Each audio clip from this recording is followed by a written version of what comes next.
تو قرآن کے ساتھ اہل بیت کو چھوڑا کہ یہ بھی پاک وہ بھی پاک ہے، قرآن بھی پاک اہل بیت بھی پاک، قرآن ایسے پاک جیسے دریا پاک۔ دریا کی مثال کیوں دیتے ہیں؟ اس لیے کہ دریا کی طہارت کا یہ حال ہے کہ وہ خود بھی پاک ہوتا ہے، اوروں کو بھی پاک کر دیتا ہے، اوروں کو بھی پاک کر دیتا ہے، مگر شرط اتصال ہے، شرط ربط ہے، شرط تعلق ہے، یعنی اسی کو دریا پاک کر سکتا ہے جو دریا میں آئے غوطہ لگائے، اس سے ہٹ کے پاک نہیں کر سکتا۔ تو یہ ہے زور طہارت دریا، جس کو ہم مثال دیتے ہیں جیسے دریا پاک ویسے قرآن پاک ہے۔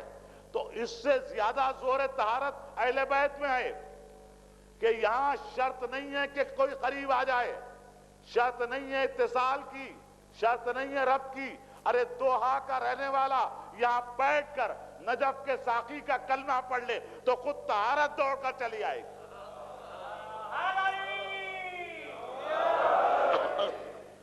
اور اس کو یوں پاک کرے گی کہ جنت اپنے آغوش میں لینے کے لیے مشتاق ہو جائے۔ ضرورت نہیں ہے کہ وہاں تک ہے۔ ایک صلوات ہے محمد علیہ وسلم۔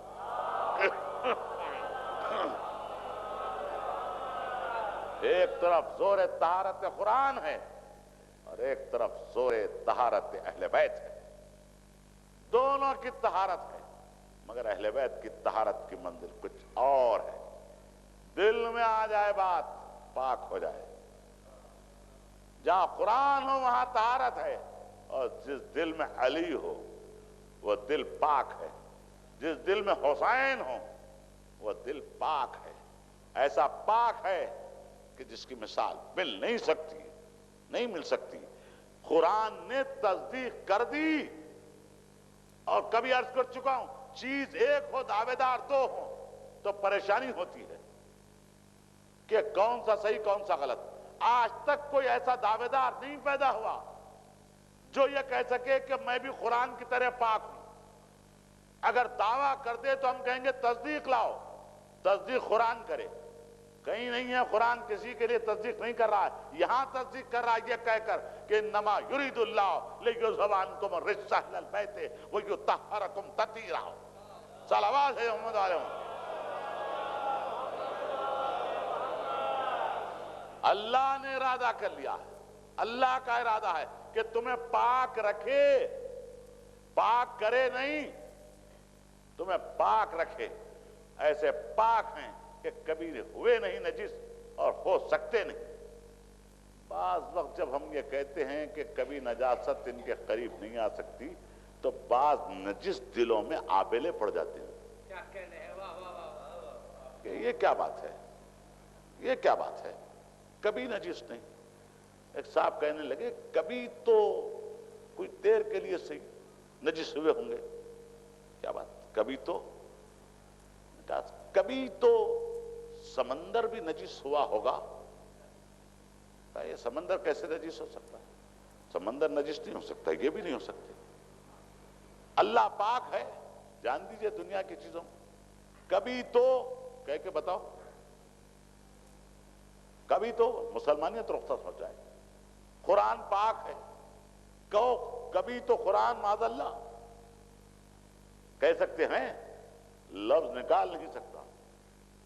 ہم نے کہا کہ جیسے کعبہ پاک اہل بیت پاک، فوراً کا اب تو گرفت میں آ گئے، کیسے؟ کعبہ پاک ہے لیکن کبھی نجس ہوا تھا جب بت بٹھائے گئے تھے۔ میں خصوصی توجہ کا طالب رہوں گا۔ جب بت بٹھائے گئے تھے اس وقت کعبہ نجس ہو گیا، کچھ دیر کے لیے اہل بیت بھی نجس ہوئے ہوں گے معاذ اللہ۔ سنو سمجھو کہ اللہ نے کیا کہا، طہر بیتی۔ ابراہیم و اسماعیل نے بنایا، ان سے کہا گھر کو پاک رکھو، کرو نہیں۔ یہاں بھی وہی وہاں بھی وہی، گھر کو پاک رکھو۔ تو ابراہیم اور اسماعیل نے مل کے کعبہ بنایا۔ جب تک یہ زندہ رہے اس وقت تک بت کعبے میں نہیں آئے، جب یہ مر گئے تو بت کعبے میں آئے، یعنی جب تک زندہ رہے نجاست نہیں آئی، مر گئے تو نجاست آئی۔ تو اللہ نے کہا بندوں کے ذمے میں نے طہارت رکھی تو کچھ دیر کے لیے نجاست آ گئی، کیونکہ بندے جب مر جاتے ہیں تو نجاست آ سکتی ہے، اس لیے اہل بیت کی طہارت کی ذمہ داری میں لے رہا ہوں۔ اللہ کہہ رہا ہے میں لے رہا ہوں، ارے میں تو مروں گا نہیں، میں مروں گا نہیں، اہل بیت نجس ہوں گے نہیں۔ اللہ نے کہا میں نے ارادہ کیا۔ اب اس کے بعد آپ تو سوچئے کہ اس کا ارادہ ہے، اس کا ارادہ ہے، اللہ کا ارادہ۔ اگر بلند ارادے والے کچھ کہیں تو بھی ہم بعض وقت مغلوب ہو جاتے ہیں، یہ تو اس کا ارادہ ہے جس کے مقابل میں کسی اور کا ارادہ نہیں کہ میں رکھوں گا ان کو پاک۔ کیا کہا پہلے کہ اہل بیت تم سے نجاست کو دور رکھے۔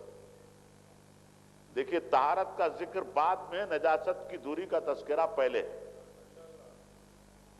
جیسے کلمہ ہے لا الہ، نہیں ہے کوئی خدا الا اللہ، ہے ایک اللہ، تو نفی ہے اس لیے کہ اس بات کا استحکام ہو۔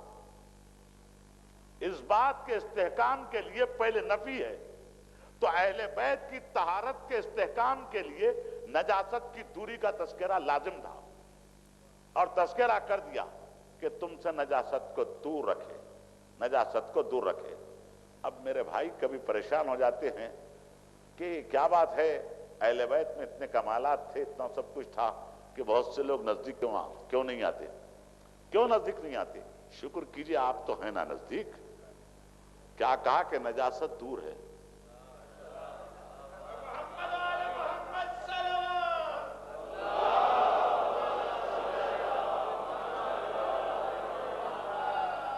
میں کیا عرض کروں، جاننے والا پہچاننے والا مجمع ہے۔ ارے کہہ دیا پہلے ہی قدرت نے کہ نجاست کو دور رکھا ہے، اب قریب وہ ہوں گے جو پاک ہوں، دور وہ ہوں گے جو نجس ہوں، کیونکہ نجاست تو قریب آ سکتی نہیں۔ اور پھر سب سے اہم بات یہ کہ انبیاء نے کہا، قرآن نے کہا مسلسل کہ قیامت قریب ہے، قیامت قریب ہے، قیامت قریب ہے۔ کتنا کہا؟ ہزاروں برس گزر گئے، اب تک قیامت نہیں آئی۔ اللہ نے کہا قریب ہے، قیامت تو ہزاروں برس گزر گئے نہیں آئی، تو اس کا قریب اتنا دور ہوتا ہے۔ اب اللہ نے کہا کہ نجاست کو دور رکھے۔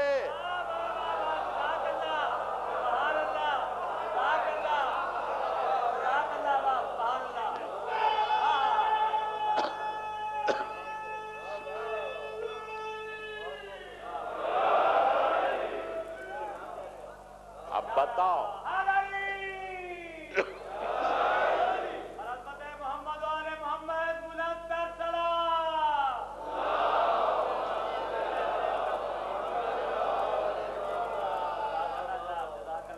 تو آپ دیکھیں جس کا قریب اتنا دور، اور جب اس نے کہہ دیا کہ نجاست کو دور رکھے تو دور کتنا دور ہوگا۔ یہ ہے اہل بیت جس کے لیے کہا قرآن ساتھ ہے، قرآن اور اہل بیت کو چھوڑ رہا ہوں، کسی اور کو نہیں کہا، اس لیے کہ پاک ہیں، یہ بھی پاک وہ بھی پاک ہیں۔ کہا قرآن کو چھوڑ رہا ہوں، اہل بیت کو چھوڑ رہا ہوں۔ قرآن عظیم، اہل بیت عظیم، قرآن کریم، اہل بیت کریم، قرآن علیم، اہل بیت علیم، قرآن دریا علم کا، اہل بیت سمندر، اہل بیت سمندر۔ قرآن کی تعریف خود قرآن نے کی کہ کل شیء احصیناہ فی کتاب مبین، اور اہل بیت کا کل شیء احصیناہ فی امام مبین۔ وہ باب خار، قرآن باب خار، اہل بیت باب خار۔ قرآن محترم، اہل بیت محترم۔ قرآن پاک، اہل بیت پاک۔ قرآن ہمیشہ سے پاک، ہمیشہ پاک رہے گا، اہل بیت ہمیشہ سے پاک، ہمیشہ پاک رہیں گے۔ ارے ایسا پاک ہے قرآن کہ کوئی جسم کا نجس قرآن کو ہاتھ نہیں لگا سکتا. اہل بیت ایسے پاک ہیں کہ کوئی نسل کا نجس ان سے محبت نہیں کر سکتا.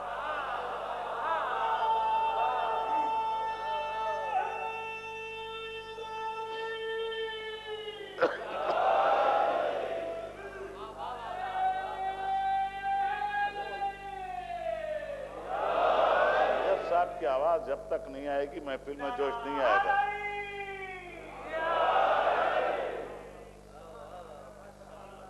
وہاں جسم پاک ہو یہاں نسل پاک ہو, سلسلے پاک ہوں. اس لیے معیار بتا دیا. بیان کرو فضائل, چہروں کو غور سے دیکھو. اگر چہرہ شاد ہے تو تم بھی شاد ہو جاؤ. اگر بل ہے کہیں نہ کہیں بل ہے.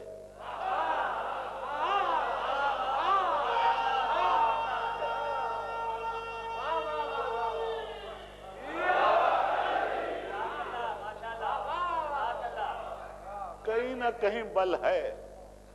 اور یہ سارے کسبل نکل جاتے ہیں جب وہاں پہنچیں گے. اس لیے کہ ایک ہی گھرانے کی شاہی ہے. یہاں کہتے جائیے کہ باپ کے بعد بیٹا کیسے, یہ رشتہ دار کیسے, خاندان کیسے. وہاں جائیے جانکنی کے مرحلے پہ کون ہے, میرا مولا ہے. خبر کے اندھیروں میں روشنی کون ہے, میرا مولا ہے. صراط پر کون ہے, میرا مولا ہے. میزان پر کون, میرا مولا ہے. کوثر پر کون, میرا مولا ہے. قائم عرش کو ہلانے والی کون, میری شہزادی فاطمہ ہے. روز محشر کون ہے, شفیع محشر رسول اعظم ہے. اور پھر یہ کہ جنت کے سردار کون ہے, حسن اور حسین ہیں. لفظوں کو بدل کے یہ کہوں, ابو طالب سے لڑائی اچھی نہیں.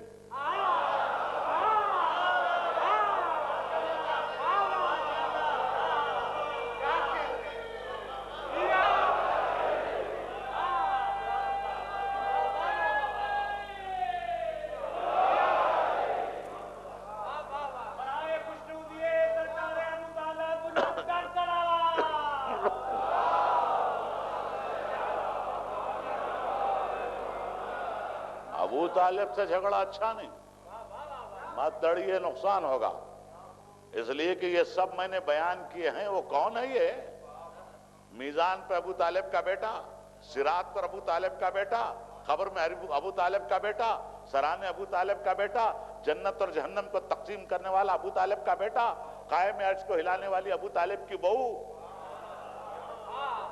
اور وہاں پر شفیع روز محشر سرپرست رسالت ابو طالب ہی کے پروردہ رسول. اور وہاں کون ہے جنت میں, ابو طالب کے پوتے. پورا ابو طالب کا ڈومینیشن ہے.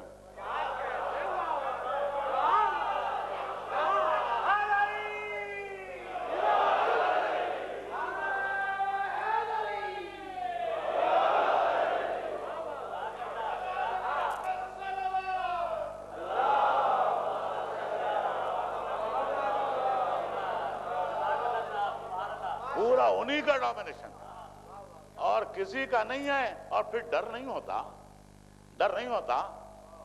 ارے علی کے باپ ہے نا, بیٹا بہت طاقتور ہے, ذرا اب تو ڈرو. اور پھر ایسی تلوار ہے جس کو ذوالفقار کہتے ہیں, مقابل سے بچ بھی جائے تو نسلیں فخر کرتی ہیں.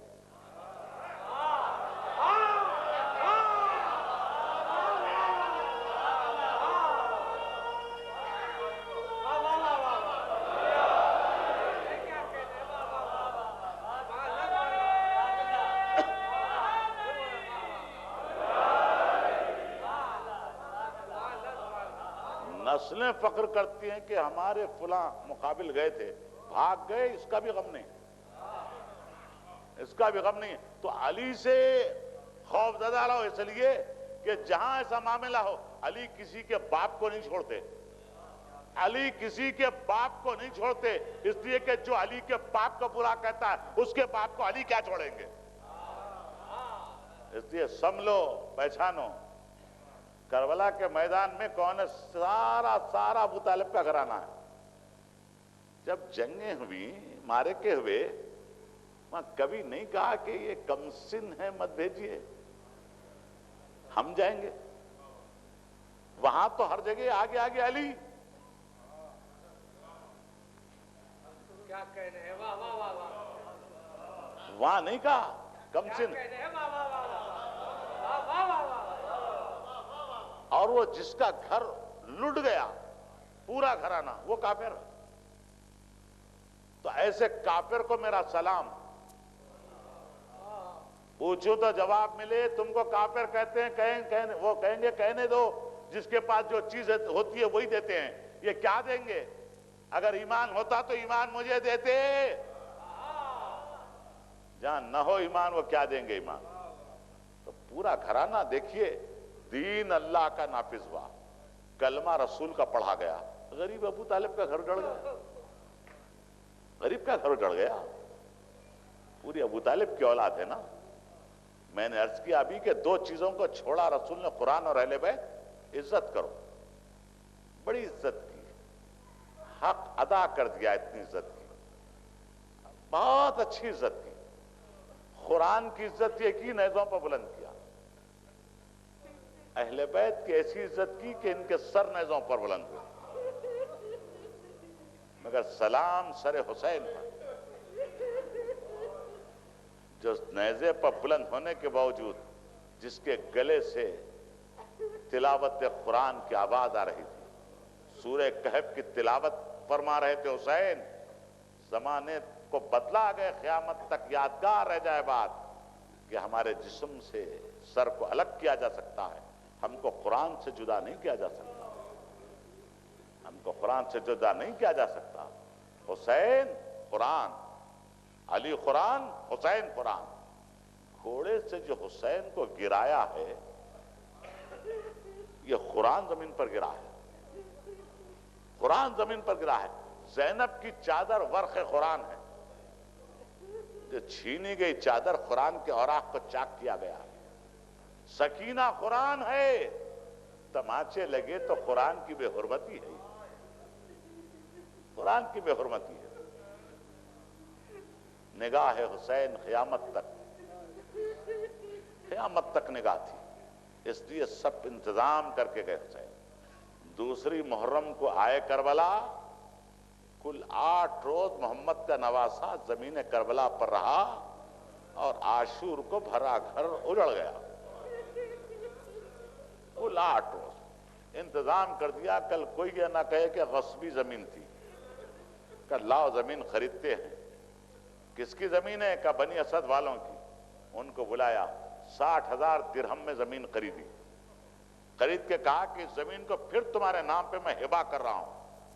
شرط لگا دی کہ دیکھو ایک وقت آئے گا، دور دور سے میرے چاہنے والے زیارت کو آئے گے، میرے زائروں کا خیال رکھنا، میرے زائر کو مہمان رکھنا، اسے کھانا کھلانا، خبردار میرے کسی زائر کو تکلیف نہ ہو. اس کے بعد کہا کہ ہم یہاں قتل ہونے کے لیے آئے ہیں، تم مسلمان ہو، تمہاری رسول کی شریعت ہے کہ مر جائیں تو اسے کفن دیتے ہیں، دفن کر دیتے ہیں، میری میت کو بھی دفن کر دینا. بہت روئے بنی اسد والے، حسین کے اسرار پر اقرار کیا. مگر حسین مطمئن نہیں ہوئے کہ تمہاری عورتوں کو بلاؤ. نگاہ حسین کو دیکھو. عورتیں آئیں، عورتوں کو دیکھ کر کہا، زنان بنی اسد مجھے پہچانتی ہو؟ میری ماں کا نام فاطمہ زہرا ہے، میری ماں کا نام فاطمہ زہرا ہے. اگر تمہارے مرد دفن میں کوتاہی کریں تو تم انہیں غیرت دلانا. ایک کوہرام برپا ہو گیا عورتوں میں کہ فاطمہ کا لال ہم سے گفتگو کر رہا. مگر اس کے بعد حسین مڑے کا بچوں کو لاؤ، تمہارے بچوں کو لاؤ. بچے سامنے آئے. کہا بچوں، اگر تمہارے والدین دفن میں کوتاہی کریں تو تم کھیلتے ہوئے چلے آنا، اور ایک ایک مشت خاک میرے لاشے پر ڈال دینا، ایک ایک مشت خاک میرے لاشے پر ڈال دینا کہ لاشیں بے گر و کفن نہ رہیں۔ یہ ہے انتظام حسین۔ مگر چاہنے والوں 3 روز کم از کم گزر گئے، سید کی لاش بے گر و کفن پڑی رہی۔ آپ اگر دیکھیں، اگر راستوں پر، میں تو اپنے وطن میں دیکھتا ہوں، آپ بھی اپنے وطن میں دیکھتے ہوں گے، یہاں بھی ہوگا کہ اگر کوئی مر جائے جس کا کوئی نہ ہو تو کوئی نہ کوئی گھر والے کہیں سے چادر اڑا دیتے ہیں میت پر، اور محلے کے لوگ سب مل کر دفن کا انتظام کرتے ہیں۔ کیا فاطمہ کی گود کا پالا اس قابل نہ تھا؟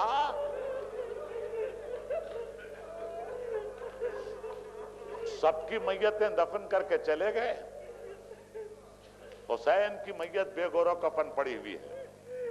سب سے پہلے 3 روز گزر گئے، مردوں کو خیال نہیں آیا، عورتوں کو پہلے خیال آیا۔ مردوں سے کہا بھول گئے حسین کی وصیت کو، بھول گئے؟ کہا حاکم کا خوف ہے۔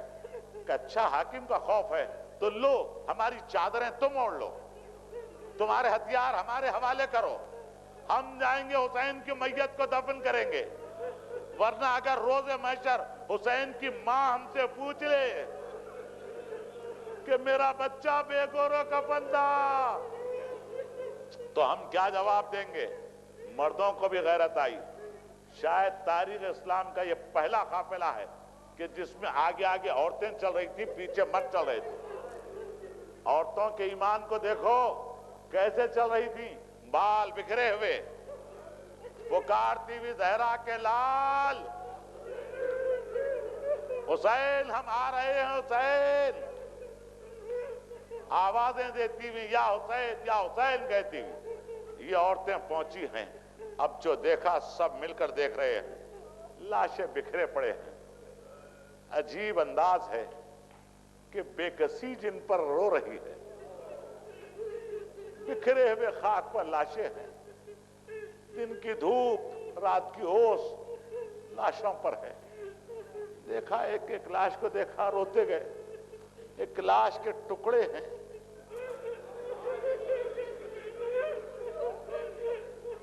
کس کی لاش ہے؟ کہا یہ فرزند حسن قاسم کی لاش ہے۔ ایک اور نوجوان کی لاش نظر آئی، سینے میں سوراخ ہے، یہ کس کی لاش ہے؟ کہ حسین کا جوان بیٹا تھا علی اکبر، جس کے سینے پر نیزہ لگایا گیا۔ فرات کے کنارے دیکھا ایک لاش نظر آئی جس کے بازو نہیں تھے۔ کون ہے؟ غازی ہے، غازی کی لاش پڑی ہوئی ہے، شیر سو رہا ہے، شیر سو رہا ہے۔ مائیں تڑپ گئیں اس وقت جب دیکھا ایک چھوٹی سی قبر کھدی ہوئی ہے، چھوٹی سی قبر کھدی ہوئی ہے، اور ایک چھوٹی سی لاش ہے جس کے جسم پر سر نہیں ہے۔ ارے یہ کس کا بچہ ہے؟ کہ رباب کی گودی کا پالا ہے۔ ایک ایک لاش کو دیکھتے رہے، کسی جسم پر سر نہیں ہے، پہچانے تو کیسے؟ حسین کی لاش کہاں ہے؟ نظر نہیں آتی۔ کچھ اہل خریہ کو بلایا، ان سے پوچھا بتاؤ حسین کی لاش کہاں؟ کہ انہوں نے کہا یہ تو ہم بھی نہیں بتا سکتے، مگر ایک لاش ہے، وہ دور جو نشیب نظر آ رہا ہے وہاں ایک بے وارث لاش پڑی ہوئی ہے، ایک بے وارث لاش پڑی ہوئی ہے۔ جب آدھی رات گزر جاتی ہے، پچھلا پہر آتا ہے، تو ہمارے بچے مارے خوف کے ماؤں کے کلیجوں سے لپٹ جاتے ہیں، کیونکہ اوپر سے اس نشیب کی طرف ایک سیاہ عماری اترتی ہے، اور عماری کا پردہ اٹھا کے ایک بی بی جس کے بال کھلے ہوتے ہیں،